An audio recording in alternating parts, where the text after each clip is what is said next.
back to my channel, everybody. Today what I wanted to challenge myself was to combine a rainbow yarn with a very dark color. Dark rainbow. I want to create a dark rainbow sweater.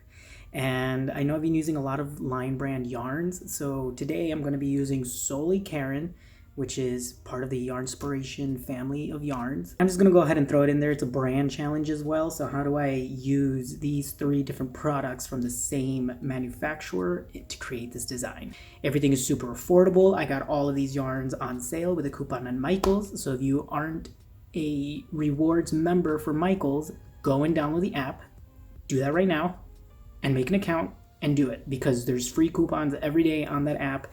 And if you don't have that app, you're overpaying for everything that you're getting.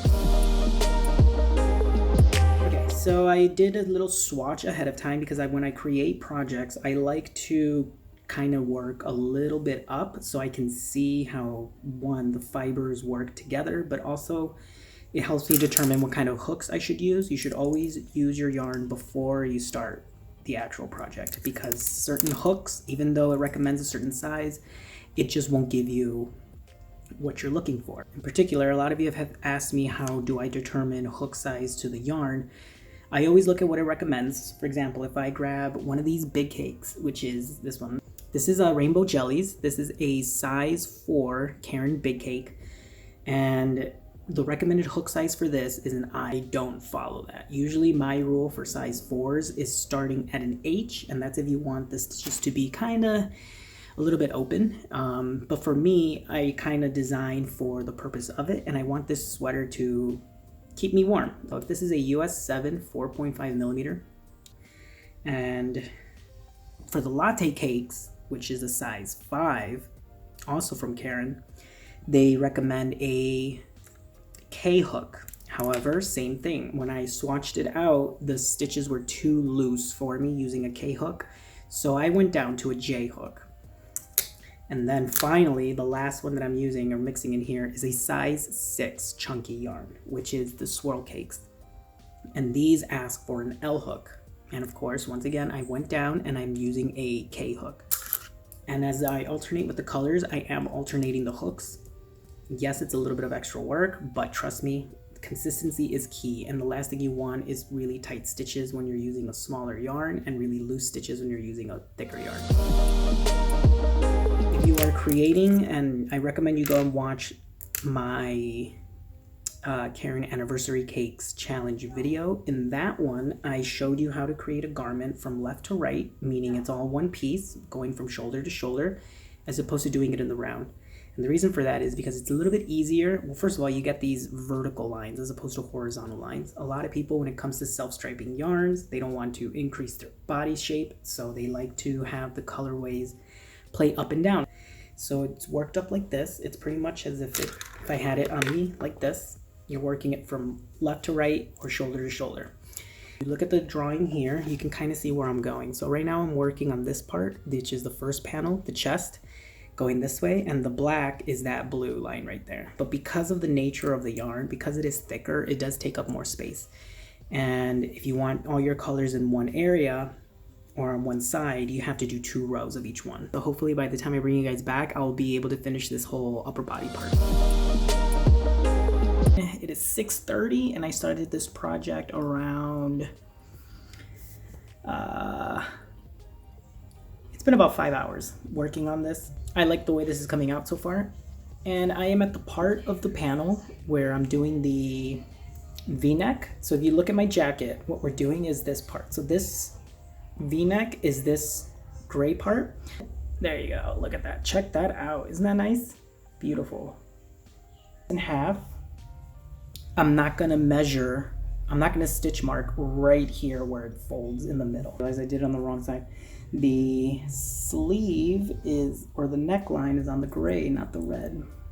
I'm gonna base this off of my jacket. So I'm using my jacket. The greatest way you can pick a V-neck, so a little tip from me, is grab a zip-up jacket and you can kind of see where you want the V-neck, where you want it to end. So I kind of like that distance.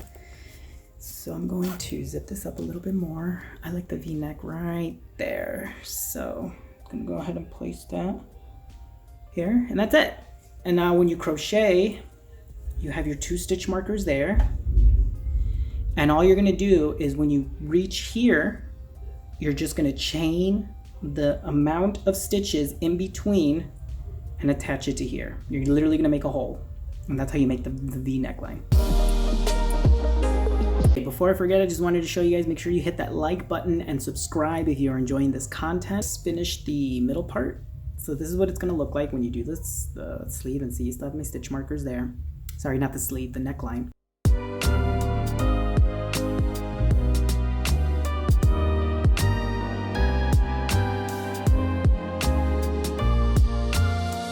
Little tip also, I had this as a scarf originally, and instead of frogging it into a ball, I'm literally just pulling from the scarf to this. So yeah, that's a tip. You don't have to ball up everything that you frog. If you have a project that you're gonna reuse the yarn for, just pull it from the actual project.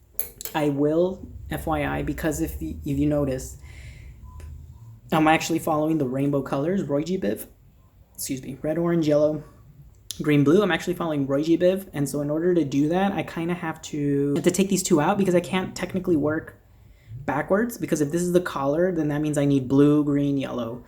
So, and I want to keep things very consistent. So I'm literally gonna take out like this chunk, this middle chunk, the red and orange, so I can start with the blue and pull it from the inside out and work that way. Oh my god, some of you guys are probably screaming, no, don't do that, don't destroy the cake, don't. There you go. Not that hard, as long as you just keep the integrity of the cake and you cut it right there and you don't squeeze it, you can just start pulling from the center. Color control, and I'm gonna use these for the sleeves, I think. Or I don't know yet, but I need the blue. Welcome back, everybody. Welcome back. So, quick update. I swatched ahead a little bit of how I thought I would want the sleeves, but this is what I have so far. Okay, so after you do from left to right, I'm gonna put a link in the description down below of the video that I follow to use this type of stitching for. I don't know if you can see and it shows up on the camera, but it's actually like a different, it's like a crisscross version of single crochet to close up your ends. And look, you can't even tell. You get this really, really nice effect of no lines, no nothing like that. Like you can't even tell where it's combined. So if you want to follow this version, I'll put the link in the description down below of the person who I saw this from. But anyways, I wanted to show you, actually I'll just put it on so you can see it better. About to start on the ribbing for the bottom, and once I finish these sleeves, but I wanted to see how the color way is playing out. So I'm just working on one sleeve right now. I got this much on it, and what I'm doing is I'm alternating between the 3 yarns. So I started off, it technically starts here. It goes from swirl cake, latte cake, big cake. And I only have this much left, so I'm using half of the red and half of the orange as I work my way down, so that way it's a cohesive color palette, because the red is only here on the sides, but it's going to continue on the arms, and that, I think it's going to give it a nice effect of the overall garment.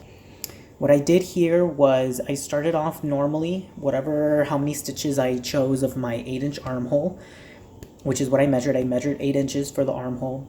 I just added 1 half double crochet in all of them, and I started off with 2 of each fiber. So 2 rows, 2 rows, 2 rows when I switch, and then the next one, I went 3 rows. So 3 rows of swirl, 3 rows of latte, and 3 rows of big cake. But the difference here is that on the last row of each of the different yarn types, I decreased after the 6th stitch. So on the 7th stitch, I combined stitches 7 and 8 when you go down, just to give it a little bit of a decrease as it goes down, because I think I'm only going to be able to repeat this like 3 times because I'm already at my elbow. And that should give it a nice snug shape of the sleeve by the time you get to the wrist. So that's just a little thing that I'm doing. Like I said, on the last row, so in the next one, after I finish this big cake, I'm just switching the colorway because the other half is for the other sleeve.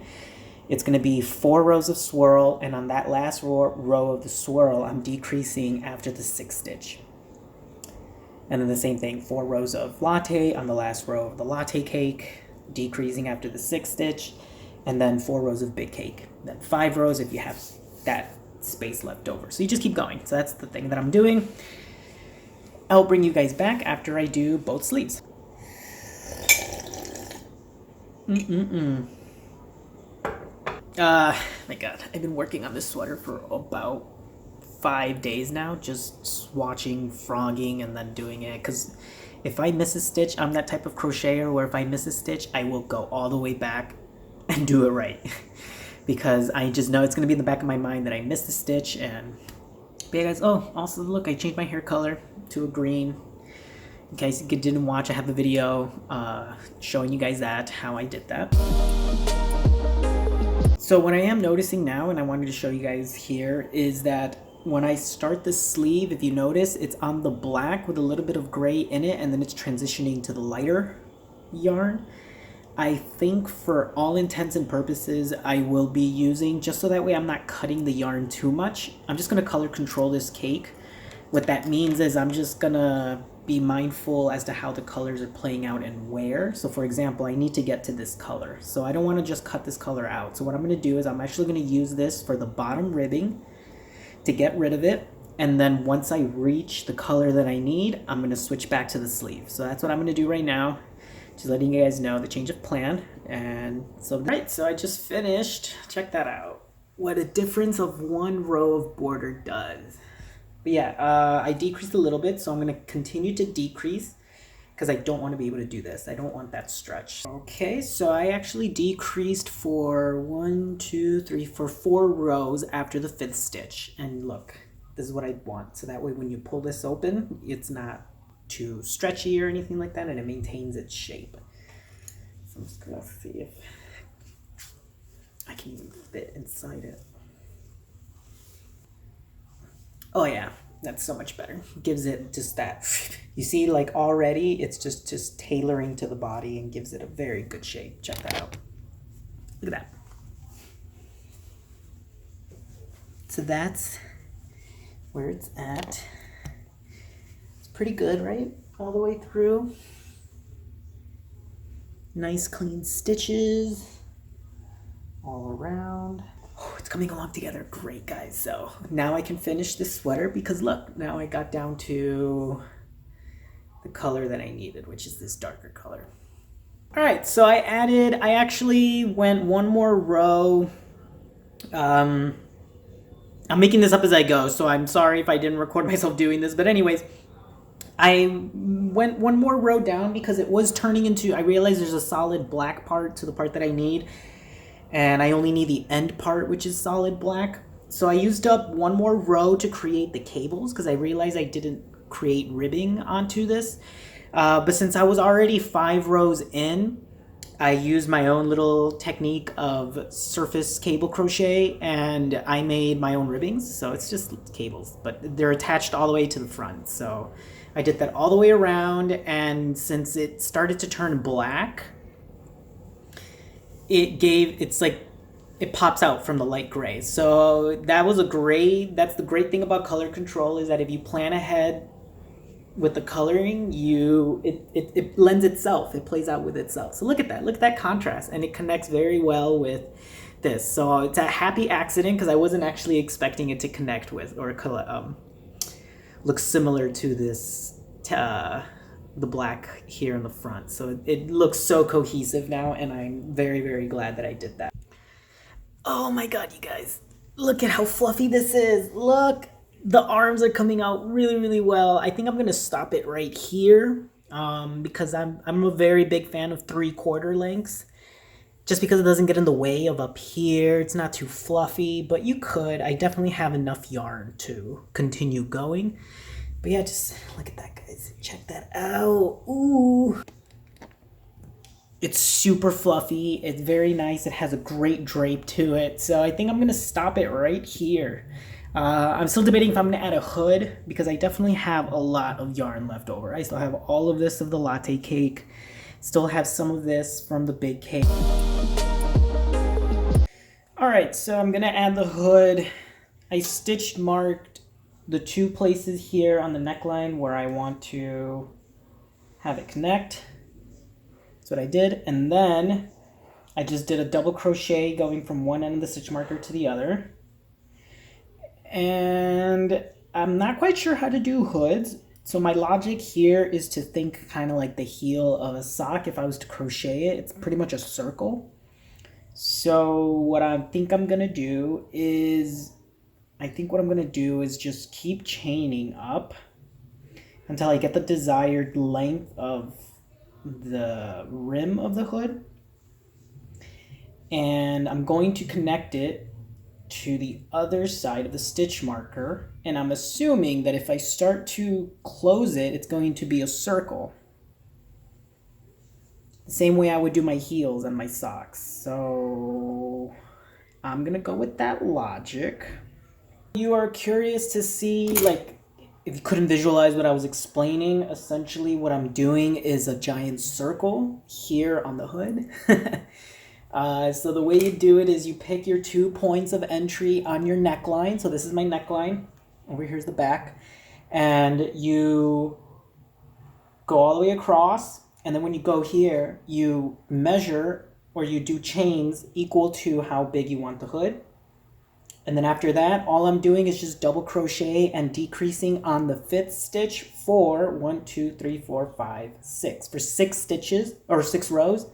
So decrease on the 5th stitch for 6 rows, and then you should get back on the chunky hood to be a little bit more deeper. I'm just gonna not decrease for a couple rows. I'm going back to the latte cakes. So I'm gonna do 2 rows of just normal latte cake, and then after that, I will begin to decrease again on the 5th stitch, and then from there it should be wide enough for your head, because technically you just need that much. You don't need that much for a hood. So I just finished doing my final decreasing row, and I closed off the circle, so now I'm just adding my knot to the inside. I added a few more rows to the front rim of it to give it more length near my chin. Here we go. Here we go, here we go, here we go. Oh yeah, that's better. Oh yeah, that's better. Oh yeah, that's better. That looks like an actual hood, you guys. Oh yeah. Perfect. See, that's what I wanted, so that way there's no more wind. All I did was I added 4 more rows to here in the front, and when you get here on the bottom, you just, I mean, you can see a little lump there, but just add it and then slowly like attach it to the bottom part, or you could just let it grow out like that because it'll just lay flat. But yeah, guys, look at that. All right, let's do our final revealing shots.